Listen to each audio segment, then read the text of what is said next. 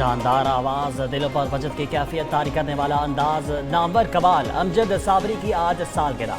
امجد صابری کی یاد آج بھی مداحوں کے دلوں میں زندہ، نہ صرف پاکستان میں قوالیوں کو جلا بخشی بلکہ لندن، امریکہ سمیت دنیا بھر میں اپنی آواز کا جادو بکھیرا۔ کئی ایوارڈز کے ساتھ پرائیڈ آف پرفارمنس سے بھی نوازا گیا۔ ان کے گائے جانے والے عارفانہ کلام میں سرلامکار سے طلب ہوئی بھر دو جھولی میری یا محمد، جس نے مدینے جانا ہے کر لو تیاریاں، بہت مشہور ہوئے۔ اور ملکہ ترنم نور جہاں کو مداحوں سے بچھڑے 25 برس بیت گئے۔ نور جہاں برصغیر کی فلمی اور موسیقی کی تاریخ کا روشن باب، اداکاری ہو یا گائیکی، پنجابی غزل یا ملی نغمے، نور جہاں نے ہر صنف میں بے مثال نقوش چھوڑے ہیں۔ ان کی آواز نے جس نغمے کو چھوا رہتی دنیا تک لازوال بنا دیا۔